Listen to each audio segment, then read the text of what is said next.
Welcome to my blog. अनि आज चाहिँ दसैँ अनि त्यसपछि हाम्रो टिका थिएन अनि मलाई चाहिँ गाउँको आन्टीले लगाइदिनु भयो। मैले नाइ भन्न सकिनँ, पैसा पाउँछु जोडले लगाएँ अनि टिका लगाएँ। हामीले चाहिँ लगाएन, हाम्रो निधार बेचाएन अनि टिका छैन। यस्तो सुरुमा के भएको थियो भने मेरो टिका थिएन होइन, अनि मैले टिका हामीलाई ब्लगरै सोचेर गएँ। टिका छैन भनेको यिनीहरूले मलाई उडाएको थियो। अनि त्यसको 5 दिनपछि यिनीहरू पनि टिका अनि त्यही भएर अब हामी चाहिँ घुम्न जानु गएको त्यही नै हो। यसपछिको भ्लगमा कन्टिन्यू गर्छु। हाम्रो टिकौलीको जङ्गल हो, टिकालीको जङ्गल हो गाइस। अनि यहाँ चाहिँ धेरै एक्सिडेन्टहरू हुन्छ होइन। हामी पनि सौदा गरेर उयोले चलायो भ्लगमा छैन। मैले आज पौधाजीको मोबाइलबाट भ्लगमा गैडा देखाउँछु भनेको गैडै आएन कि गैडा चाहिँ आएन। बाघ देखाउँदा बाघ त मै हो। बाघ त हाम्रो पवित्रले हो। पानी परेपछि मैले आफ्नो ज्याकेटले मुख छोप्न बाध्य भएँ। पवित्र दिदीले के बोलिन् मलाई केही थाहा छैन। एक्लै बोलिन् पवित्र दिदी। ओ नो, यो पानी किन पर्छ यार दसैँको दिन। पानी चाहिँ रोकियो होइन, रोकिन त रोक्यो होइन, तप परेर तर लास्ट चाहिँ भन्थ्यो टुरिस्ट कति राम्री पार्टनर चाहिँ होला फेरि पानी पर्यो।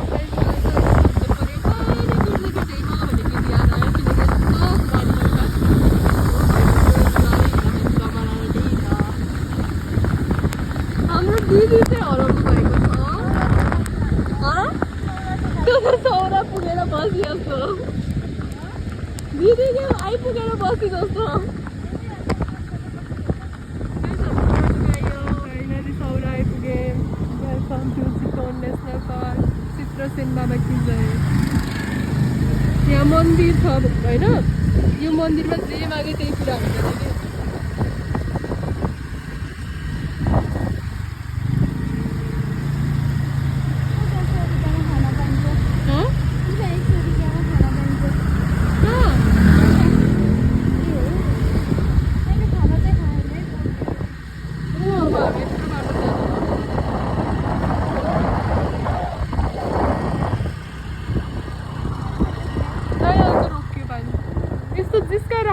पानीले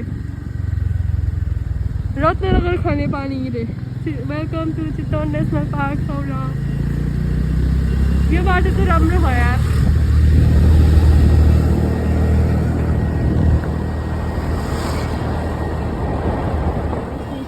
यस्तो पानी पर्छ भनेर त सोचेको पनि थिएन। अनि यिनीहरू चाहिँ भ्लगमा आउनलाई उत्सुक भइरहेको। हामी चाहिँ कफी खान लाग्यो किनकि हाम्रो किचन क्लोज रहेछ। दोकान कस्तो राम्रो छ भाइ, यहाँ एक दिन बस्न आउने है। आयो बस्नु। अनि यहाँ चाहिँ म मेरो टिकाहरू सबै लचपत्तिन लगाइसकेँ होला है। एउटै फेरि भिडियो गरेर बसेँ। तैँले मलाई कहिले मेकअप गरिदिनु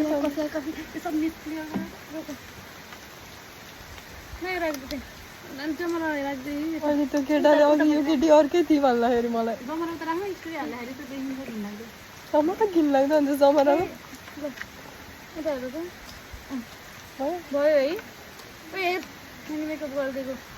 ए त्यसले हाम्रो चियामा पानी भर्सिन पवित्र ब्याग गरौँ है। पवित्रको चाहिँ नयाँ ब्याग बुल्लाएको रिच किड हो नि त पवित्र, त्यही भएर अब के भन्नु पवित्रको नयाँ ब्याग चापी वाउ अनि काँटा ब्लेन्डर ब्लेन्डर लिएर सकिन्छ। ओ माई गड, सनस्क्रिन पनि छ दिदीको। अर्को काँटा नि रहेछ। फाउन्डेसन मिलानीको फाउन्डेसन रिच किड। के हो यो चाहिँ के हो फेरि? ब्लस दिदीको। Oh my god, tinted blush stick jelly अहिले कलर चाहिँ मलाई त खोल्न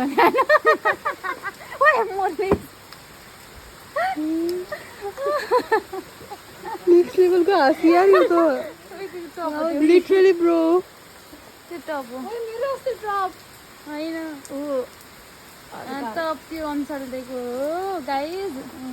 अहिले लगाउँछु दिदीको लिपस्टिक प्रिटी क्लिपको।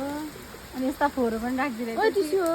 त्यो टिस्यु त किन फोहोर राखेको अब यो चाहिँ के हो नि फेरि हाइलाइट भगवान् म कहाँ जाऊँ यत्रो हटाउँछु मेरो जग्गा ब्याग भने यत्रो सानो हो सामान भने अब जमरा चार्जर चाहिन्छ जमरा अनि त्यसपछि दिदीको पाउडर पनि छ पाउडरको हालत चाहिँ पाउडरको हालत भ्याइयो किन्दा त अनि दिदीको चापी छ अर्को घरको चापी होला यो स्कुटरको चापी रहेछ अनि दिदीको आमा त्यस्तै अरे दिदीको जमरा भयो भ्याइयो फाइनली फाइनली कविता दिदीको हाम्रो दसैँ त दसैँ नै भयो पानी परेर मेरो अनुहारै नराम्रो भयो क्या हो बल्ल थाहा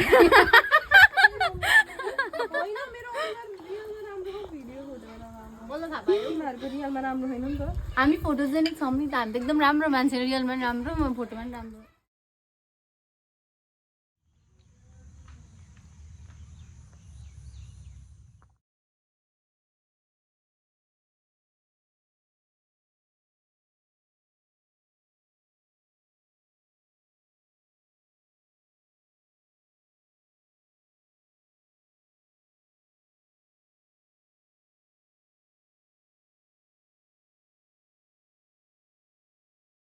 मेरो टाउको काट्दै सल्लाहको टाउको यहीँ कति राम्रो देखेको राम्रो मान्छेले खिच्छ सबै राम्रो देखिन्छ जाम्नु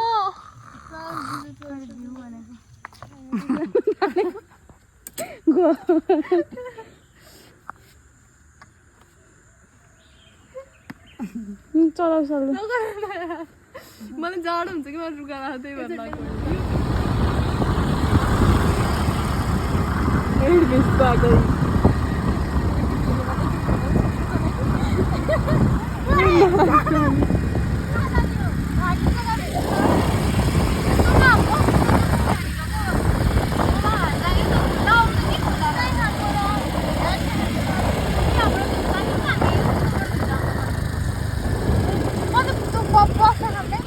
खाजा नपाएर अब बजार आयौँ बजारमा पनि बन्द खालको नै थाहा छैन अब हाम्रो प्यारो भाटबटेनीको हालत हेरेर रुन मन लाग्छ कस्तो बल्ल खाने कहिले बन्द है अब हाम्रो भाटबटेनी कस्तो याद आउँछ यार यहाँ त कस्तो रुन मन लाग्छ क्या यो देख्दा त यार छ के गरिदिएको होला Valley Express आएको The taste was एक्सपायर भएको खुब बिहान क्या केही नमिठो यस्तो दिन लाग्छ छिटो पानी पनि छैन अरे एउटा पसल पनि खुल्ला छैन पानीमा आएको पानी पनि छैन एक्सपायर भयो कुक त नाटकी कुक होइन रात परिसक्यो अब हामीलाई घर जानु के हो यो कति नमिठो